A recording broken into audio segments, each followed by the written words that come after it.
Reapareció Raúl Castro tras rumores de presunta enfermedad. Entre otras noticias, insurrección popular en Cuba, utopía o realidad. ¿Cómo están amigos? Bienvenidos a Noticias Importantes. Comenzamos. El primer secretario del Partido Comunista de Cuba, Raúl Castro, reapareció con un reporte en el noticiero de televisión cubana en medio de rumores por una presunta enfermedad.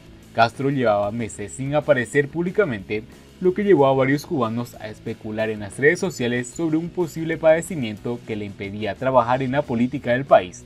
Este día miércoles, el noticiero estelar mostró imágenes en las que se le ve junto al mandatario y títere castrista Miguel Díaz-Canel durante una reunión del Buró Político del Comité Central del PCC que sesionó los días 6 y 7 de octubre.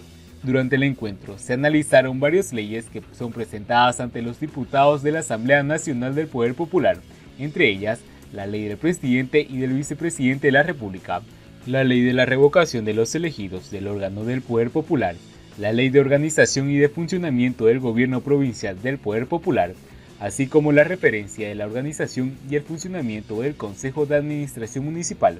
Además, se presentó la propuesta para la actualización del plan de medidas para el enfrentamiento del coronavirus tras el rebrote de la enfermedad que dicta en el país. La ausencia de Raúl Castro en los medios y los encuentros políticos importantes han hecho despertar rumores sobre el estado de salud del dictador. Algunos aseguraban que el expresidente cubano padecía cáncer, otros que se había contagiado del coronavirus, pero hasta el momento la oficialidad cubana no se ha referido al tema. La última vez que Castro salió en los medios oficiales fue en julio pasado para suspender el acto masivo para el 26 de julio debido a la pandemia del coronavirus en la isla. En abril, Castro también hizo la aparición pública para hablar de la crisis generada por la pandemia tras rumores por su ausencia en los medios oficiales. Rebelión popular en Cuba, utopía o realidad. No es mi propósito decir que el castrismo es casi invencible y que su continuidad está casi asegurada, pero su disolución no necesariamente tiene que ser antecedida por una espiral de revueltas callejeras. Hace unos días, los cubanos que pueden conectarse a internet y emplear parte de ese saldo disponible para asuntos más allá de intereses de comunicarse con su familia y satisfacer algunos placeres hedonistas, pudieron ver eso que se armó en el barrio de la ciudad de Holguín tras la detención de una mujer que, según los reportes, vendía 2 botellas de aceite vegetal. En las imágenes se observan la ira popular en el momento tras la detención realizada por varios uniformados que patrullaban la zona en un auto policial. El griterío contra el arresto terminó diluyéndose con una rauda partida de vehículos hacia la estación. Salvo un breve intercambio de golpes entre los policías y algunos airados manifestantes, sin mayores consecuencias, la detención de la presunta transgresora se consumó y no solo eso, sino que más tarde fueron aprehendidos cerca de 30 personas que tomaron parte contra el repudio contra los gendarmes. Valga apuntar que no es el primer incidente que se produce en esta zona geográfica insular. Todavía se recuerda la protesta ocurrida en el municipio Moa el pasado mes de junio, cuando un centenar de personas se lanzaron a las calles para protestar contra el desabastecimiento de productos básicos. Los hechos tuvieron lugar frente a la sede del Poder Popular. Al final, tampoco la sangre llegó al río y bastó la explicación de un funcionario para que los ánimos se calmaran y la resignación volviera a tomar partido como siempre. En varios puntos de la isla han ocurrido este tipo de acciones espontáneas frente a la escasez de alimento, agua, problemas habitacionales y otros que ya desde bastante tiempo permanecen en el profuso inventario de problemas existenciales de los cubanos. Me atrevo a anunciar, tras las escaramuzas de similar factura, algo que describiría como la monumentalidad de una ola marina que termina disolviéndose mansamente entre las erizadas rocas del acantilado. O sea, algo que parece, en este caso, el inicio de un despertar cívico frente a los dictadores de una tiranía y que pierde el aliento con un abrir y cerrar de ojos. Es imposible el encadenamiento de posturas que determinen un nivel de masificación que sobrepase la efectividad represiva alcanzada por los diversos cuerpos policiales que cuentan con la ayuda de miles de colaboradores a nivel de la cuadra y los centros de trabajo. Hay que tener en cuenta las peculiaridades psicológicas de la población cubana para acercarse con el mejor tino posible al escenario que puedan presentarse a corto y mediano plazo. Una revolución popular, lo que supone un escenario anárquico y con varias implicaciones sociales, psicológicas y económicas, no es muy factible, dado el miedo y las previas adaptaciones del cubano promedio a las peores realidades. La mentalidad de la mayoría nada tiene que ver con las claras exigencias del poder, y sí con los silencios cómplices y el colaboracionismo abierto o velado. Es un patrón que se ha instaurado por razones de supervivencia. El instinto de conservación ante una implacable maquinaria represiva define una serie de actitudes que pueden ser cínicas, generalmente acomodativas y despojadas de esa vitalidad patriótica tan importante para la redención. Se trata de un pueblo sometido porque por más de 6 décadas, lo que implica la codificación de una mentalidad escapista que incluye el chicoteo ante la desgracia y la displicente frase de sálvese quien pueda. No es mi propósito decir que el castrismo es invencible y que su continuidad está casi asegurada.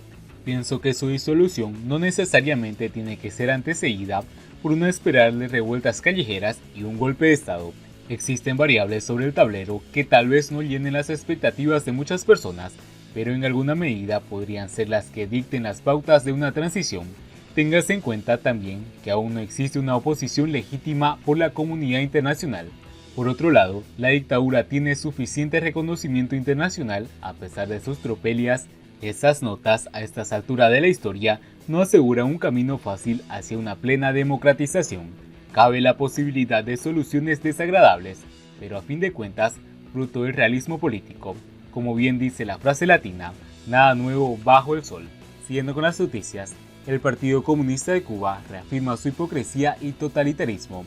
El Partido Comunista de Cuba, PCC, acaba de reafirmarse con su hipocresía y el dogma totalitario que ha dañado gravemente a la nación porque aniquiló a los adversarios de Fidel Castro en el espacio político, incluido Ernesto Guevara, y ahora llama a la unidad de los revolucionarios para intentar atajar las lógicas contradicciones entre los dos grandes grupos de herederos, militares y civiles, que afirman sus estrategias de cara a la sucesión del primer secretario del Comité Central.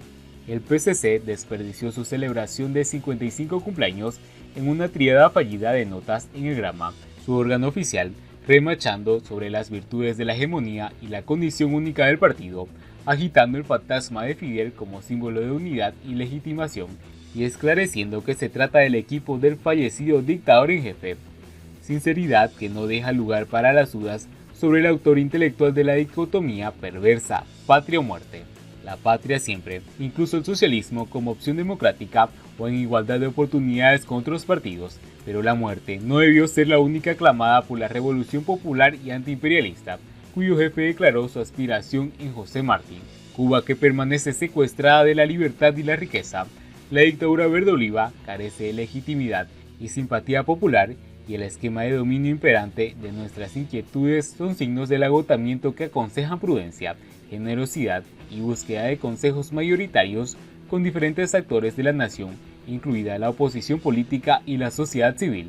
La apelación a la unidad para vencer es una ocurrencia trasnochada del Partido Comunista de Cuba y un ejercicio sobre la desmemoriada brutal, porque si alguien dividió a los cubanos, incluida la familia y los amigos, fue precisamente el castrismo, que criminalizó la discrepancia, fusiló adversarios y persiguió a religiosos y laicos, encarceló, exilió e incilió a millones de cubanos y hasta ahora deja un saldo trágico de 7.437 muertes o desaparecidos, según los datos de Archivo Cuba.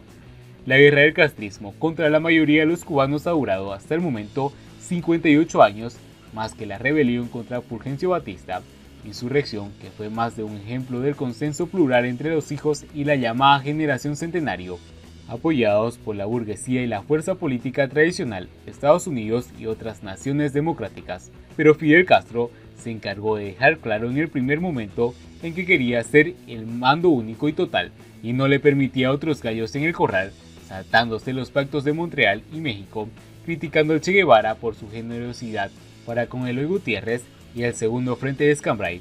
Una guerra impone disciplina férrea, pero en ese momento la contienda ya estaba ganada por unidad revolucionaria que era casi natural por el entusiasmo colectivo y el espíritu democrático que animaba a los principales socios del ejército rebelde en su empeño de derrocar a Batista. Pero Castro le dejó claro al Che que no debería compartir su autoridad con Menoyo. La dureza contra el enemigo, y especialmente en los años de mayor confrontación con Estados Unidos, podían extenderle como una necesidad de defender, pero eran enemigos de la revolución. Y bien amigos, así vamos terminando las noticias importantes del día de hoy.